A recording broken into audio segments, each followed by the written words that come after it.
Vamos dar uma olhada num lugar que todo mundo conhece, mas de um jeito que talvez nunca tenhamos parado para pensar. A ideia aqui é esquecer um pouco as lojas, a praça de alimentação e encarar uma pergunta um tanto provocadora. Eu sei, parece estranho, né?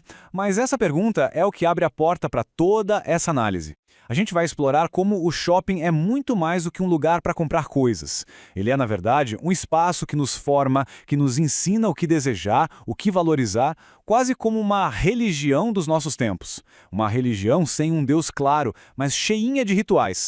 E para sacar o verdadeiro poder do shopping, a gente precisa primeiro decifrar a linguagem secreta dele, o que a gente pode chamar de sua liturgia. E não estamos falando de rezas ou sermões, mas de uma coisa bem mais sutil, e talvez por isso muito mais poderosa, que acontece toda vez que a gente pisa lá dentro. Essa é a primeira coisa que vem à cabeça, certo? A gente pensa em adoração e já imagina um templo, uma igreja. Só que a grande virada de chave aqui é entender que não é o prédio que define a adoração. O que define são os rituais, as práticas que a gente repete, muitas vezes sem nem se dar conta. E aqui está o pulo do gato.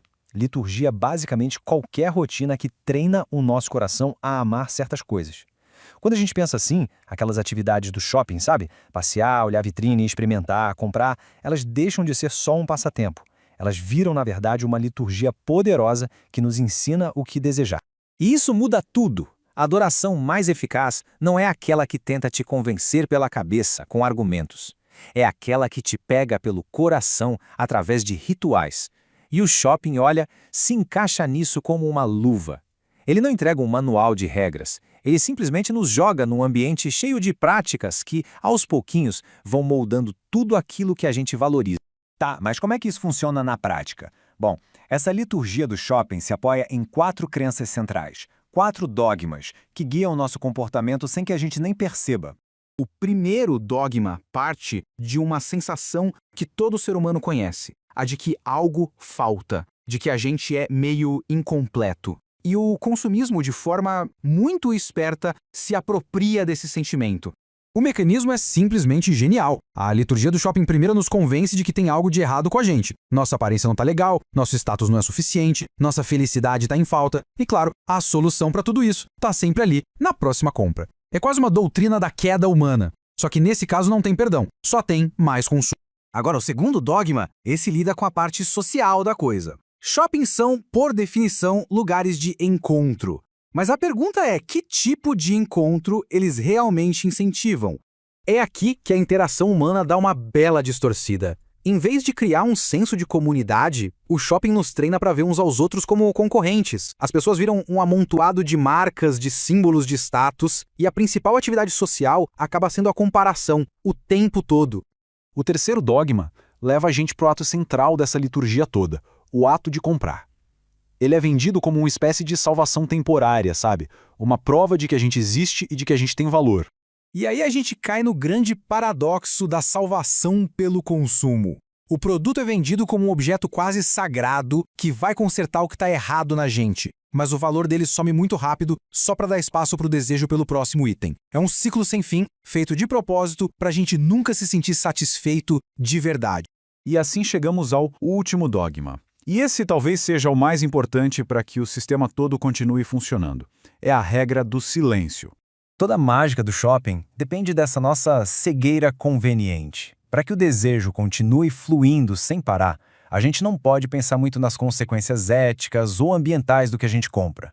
A reflexão é a grande inimiga do sistema, que precisa é de um fluxo constante de desejo, sem críticas, sem perguntas. Mas quem são os pregadores dessa religião? Quem é que cria e espalha esses dogmas todos? A resposta, como a gente pode imaginar, está no marketing moderno.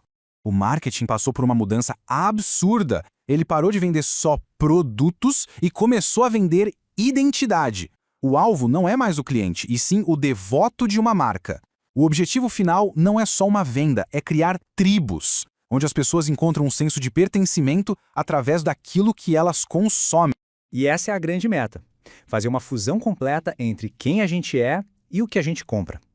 Nossas coisas deixam de ser só coisas. Elas se tornam a expressão máxima da nossa identidade. Então, no final das contas, para que serve esse treinamento todo? Se o shopping realmente nos forma, que tipo de pessoa ele está de fato criando? A conclusão é meio que inevitável. O shopping não tem nada de neutro. Os rituais que a gente pratica ali dentro não são inofensivos. Eles estão ativamente nos moldando, nos convertendo a uma certa visão de mundo e, o mais importante, eles estão treinando o nosso coração. E o resultado? É um coração que foi treinado para buscar salvação nas coisas, para definir quem é pelo que deseja, para enxergar os outros como adversários numa competição e, acima de tudo, para amar o que é novo, o que é temporário, o que é passageiro. No fim do dia, é impossível fugir completamente dessa cultura de consumo. Então a verdadeira questão não é essa, é ter consciência de quais forças estão agindo sobre a gente. É se perguntar, enquanto participamos de tudo isso, quem ou o que está de verdade moldando aquilo que a gente ama. Fica aí uma reflexão para a gente levar muito além da porta de saída do shopping.